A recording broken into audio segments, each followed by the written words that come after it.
फैलता शासन। कंपनी का फैलता शासन। जैसे पूर्व क्लास में आपको हिस्ट्री चैप्टर 2 के संबंध में आपको बताया गया है। इस अध्याय का शीर्षक है व्यापार से साम्राज्य तक कंपनी की सत्ता स्थापित होती है। यानी किस प्रकार, जैसा कि जानते हैं कि 16वीं शताब्दी में ईस्ट इंडिया कंपनी भारत में व्यापार करने के लिए, व्यवसाय करने के लिए आया था। इंग्लैंड की रानी से इजाज़तनामा लेकर के और व्यवसाय करने आया था। तो किस प्रकार से व्यापार करते करते ईस्ट इंडिया कंपनी साम्राज्य पर सत्ता स्थापित किया, शासन स्थापित किया, शासक बन गया। यानी ईस्ट इंडिया कंपनी एक व्यवसायिक बनकर के, एक व्यापारी बनकर के और भारत में आया था। इंग्लैंड की महारानी से इजाज़तनामा लेकर के आया था। इजाज़तनामा का अर्थ है कि कोई भी दूसरा कंपनी ब्रिटेन से व्यवसाय करने के लिए भारत में नहीं जाएगा। यह एकलौता कंपनी व्यवसाय करने के लिए आया था। लेकिन पहले से भारत में दूसरे दूसरे महादेश के लोग व्यवसाय करने के लिए यहाँ पर आए हुए थे। इसी क्रम में आने के बाद अन्य व्यापारियों को भारत से अंग्रेज खदेड़ करके और एकलौता व्यावसायिक ईस्ट इंडिया कंपनी बना रहा और एकलौता व्यावसायिक व्यापारी बनकर के भारत से कीमती यहाँ का रेशमी वस्त्र, सूती कपड़ा, मिर्च या अपनी आवश्यकता के उपयोग के लायक वस्तुओं को जबरन यहाँ के किसानों से कृषि का कार्य करवाकर, जैसे नील का खेती, अफीम का खेती, इस प्रकार से खेती करा करके, चाय का खेती करा करके और यूरोप के देशों में ईस्ट इंडिया कंपनी ले जा करके मुनाफे, ऊंचा कीमत पर मुनाफे पर बेचता था। पुनः यूरोप से वस्तुओं को सस्ता कीमत में खरीद कर और ऊंचा कीमत पर भारत के लोगों के हाथों बेचता था।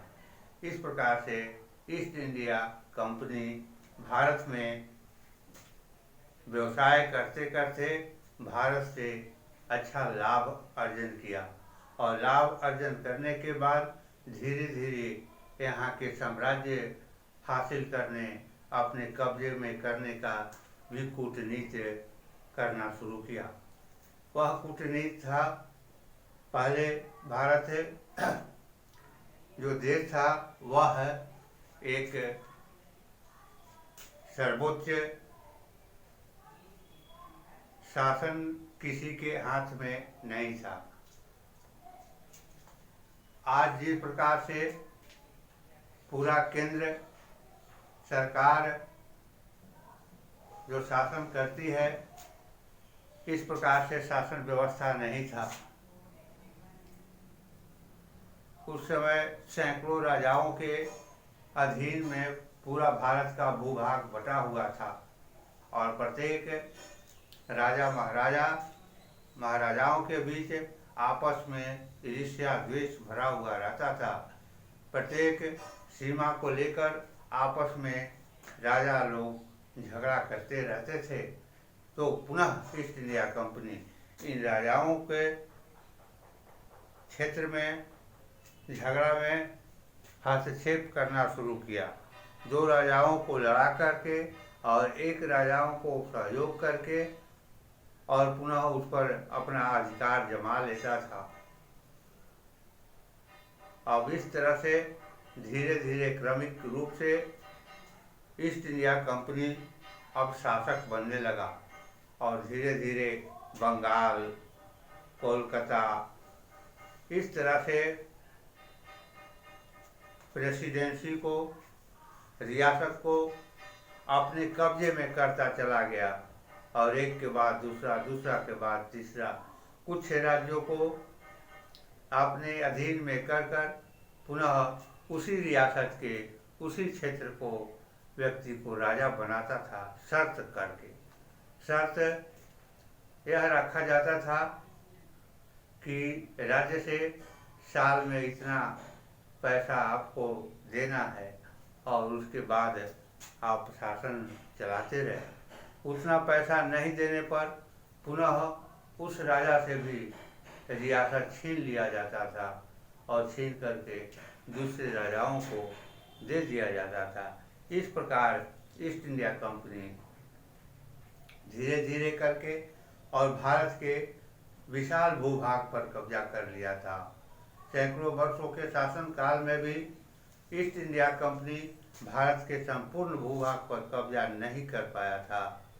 इसीलिए हम लोग कहते हैं कि अंग्रेज जो था, ब्रिटिश जो था, वह भारत के विशाल भूभाग पर कब्जा किया था, संपूर्ण भूभाग पर कब्जा नहीं किया था। तो इस तरह से ईस्ट इंडिया कंपनी व्यापारी करते करते, व्यवसाय करते करते साम्राज्य तक पहुंच गया था। तो इस प्रकार कूटनीति के माध्यम से यहाँ के लोगों को आपसी फूट डाल करके और ईस्ट इंडिया कंपनी लंबा समय तक भारत में शासन करता रहा। तो पुनः आगे हम देखेंगे कि कंपनी का फैलता शासन, किस प्रकार कंपनी अपना शासन आगे की ओर बढ़ाता है। 1757 से 1757 से 1857 के बीच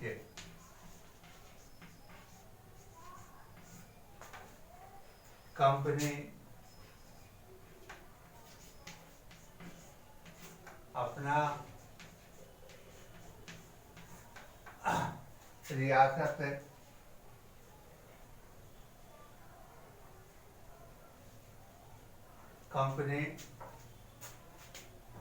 अपना रियासत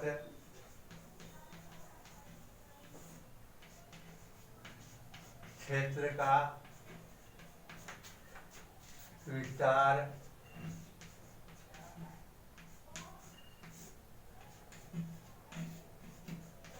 किया था।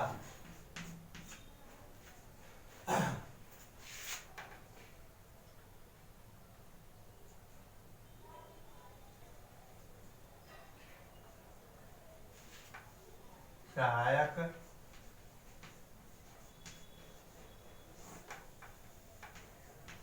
संधि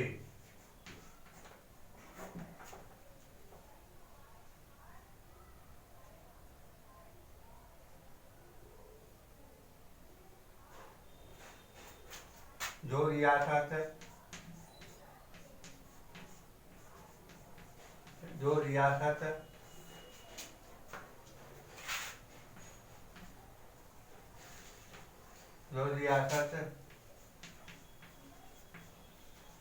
सहायक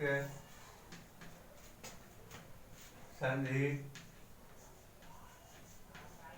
को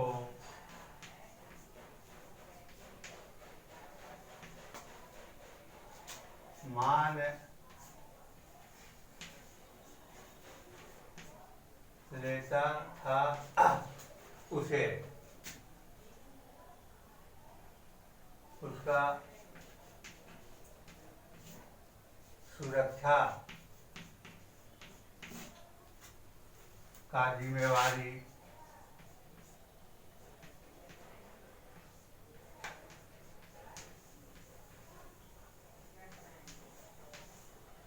जिम्मेवारी कंपनी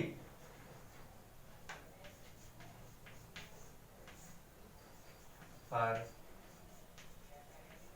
रहता था।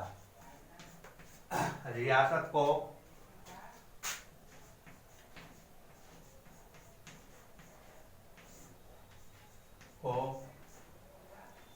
इसके बदले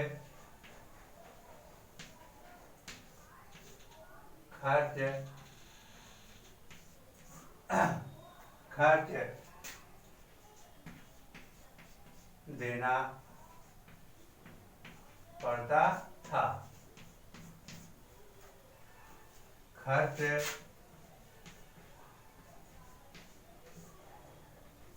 नहीं देने पर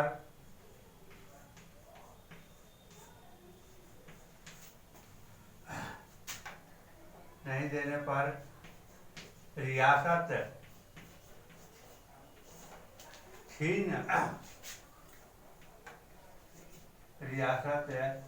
छीन लिया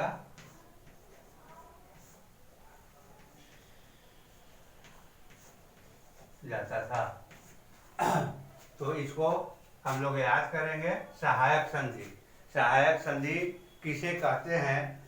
जो रियासत सहायक संधि को मान लेता था, उसका सुरक्षा का जिम्मेवारी कंपनी पर रहता था, यानी ईस्ट इंडिया कंपनी पर रहता था। रियासत को यानी क्षेत्र के शासक को, राजा को इसके बदले खर्च देना पड़ता था।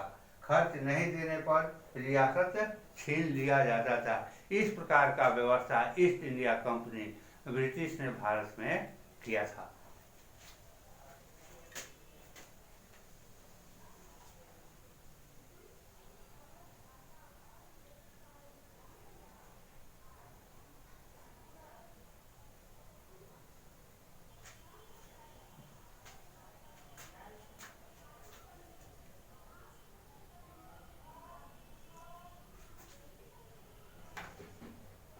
रिचर्ड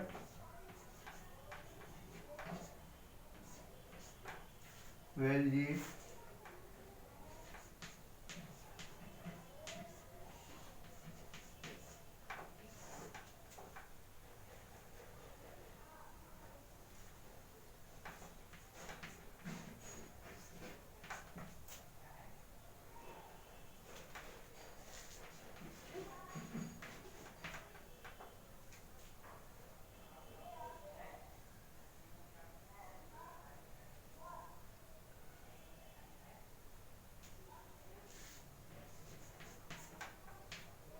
उस समय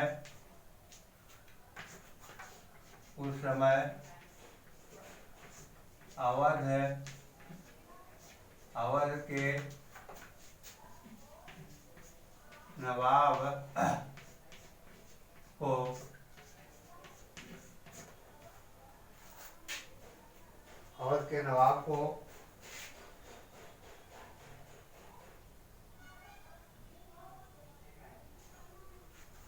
नवाब को आधा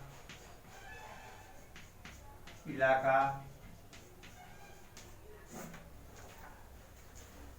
कंपनी को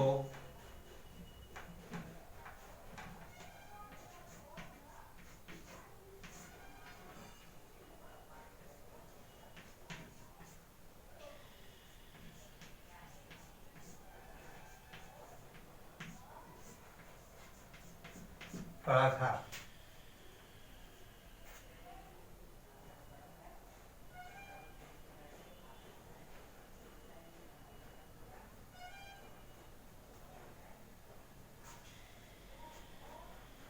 इसको याद करना है, पेपर पर नोट भी करना है और याद करना है।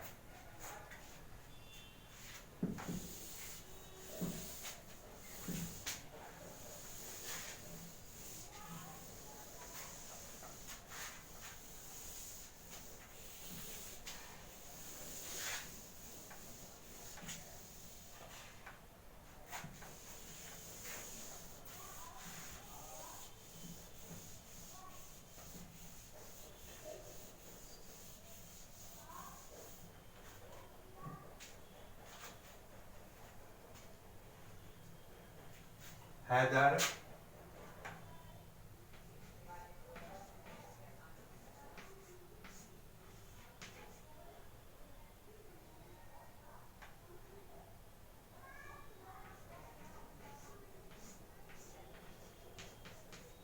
हैदर अली शासन काल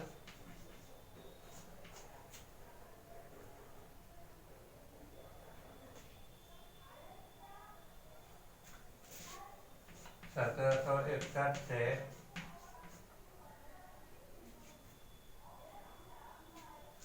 1782।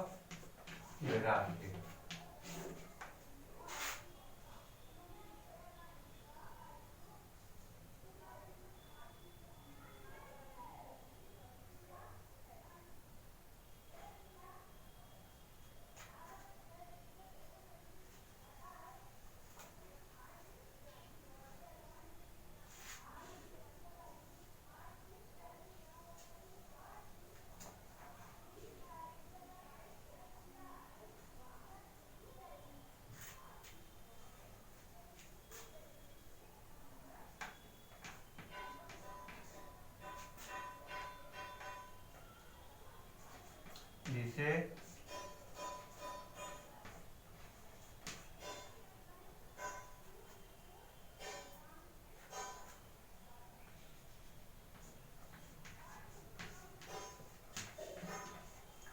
निषेधाज्ञा यानी निर्देश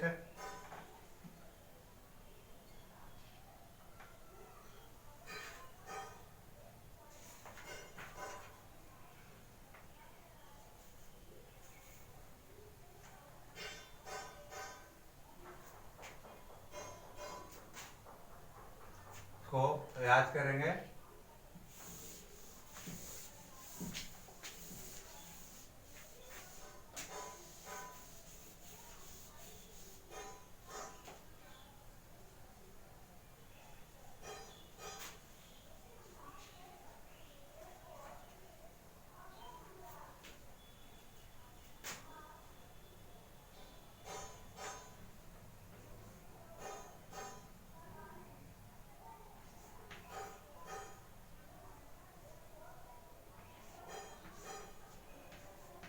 टीपू सुल्तान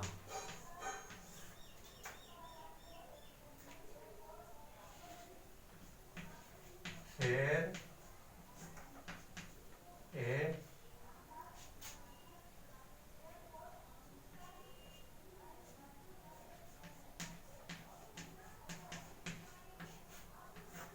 मैसूर। जैसे टीपू सुल्तान को शेर ए मैसूर भी कहा जाता था, यानी मैसूर का शेर टीपू सुल्तान को कहा जाता था। अब इसके पीछे एक कहानी है। इसके पीछे एक कहानी है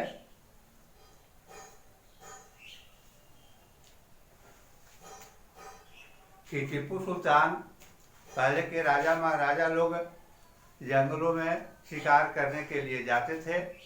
टीपू सुल्तान भी जंगल में शिकार करने के लिए गया था।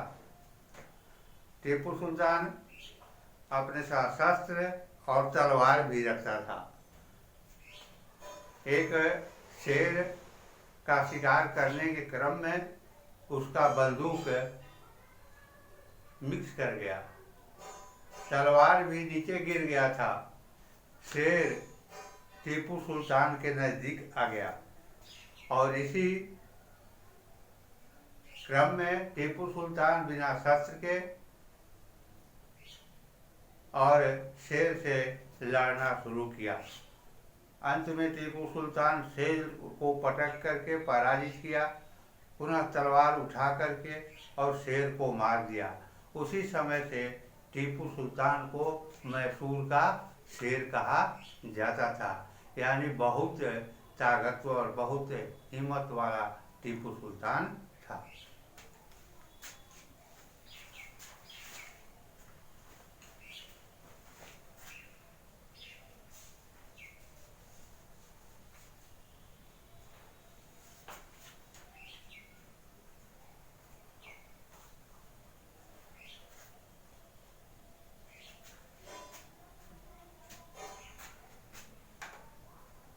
फलस्वरूप स्वरूप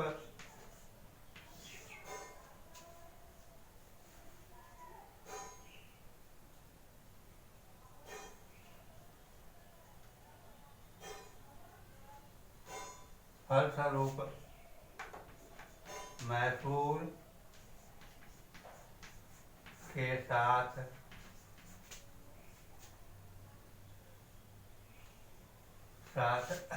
महसूल के साथ अंग्रेजों को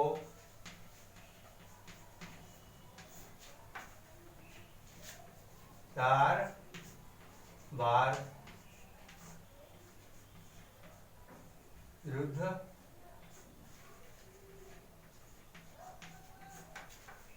हुआ था।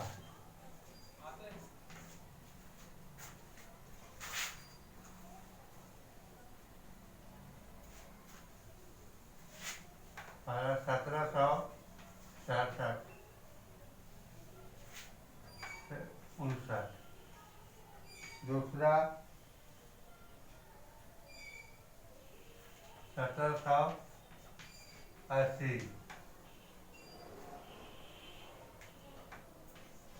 84।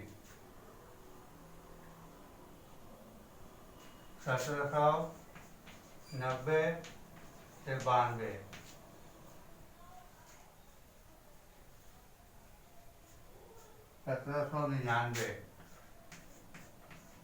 1799 में, यानी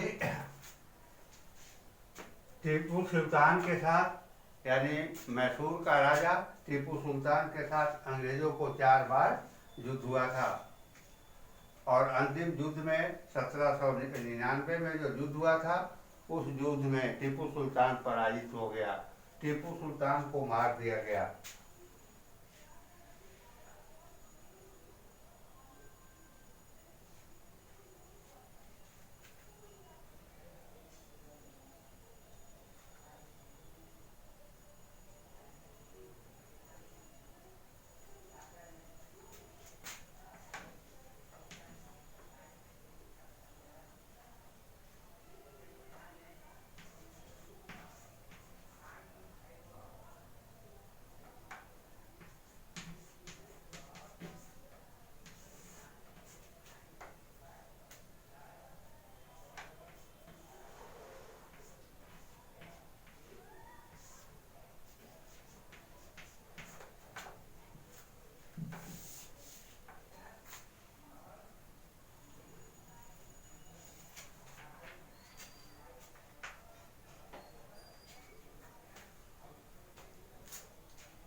इसको लिख करके और याद कर लेना है।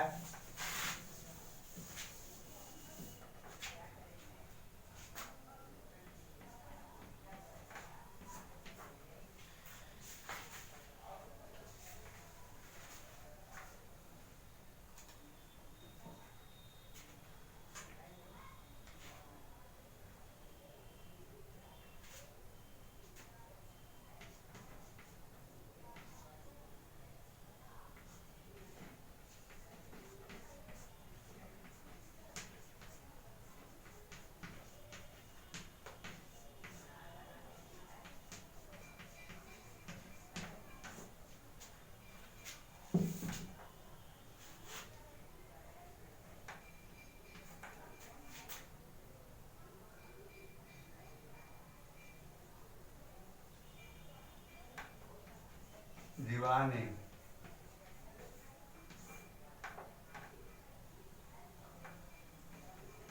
ए महसूल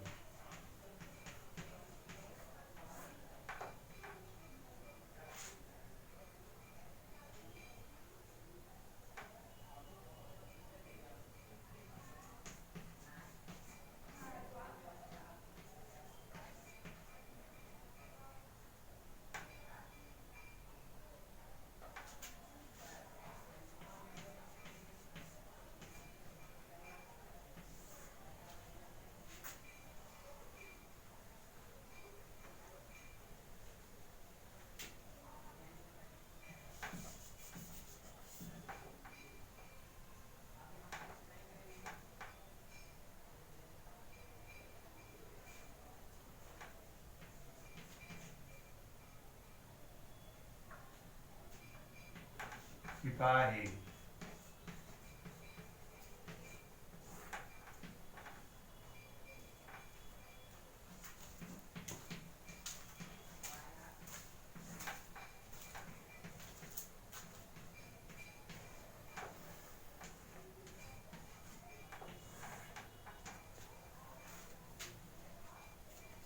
आज इतना ही, फिर अगले दिन थैंक्स।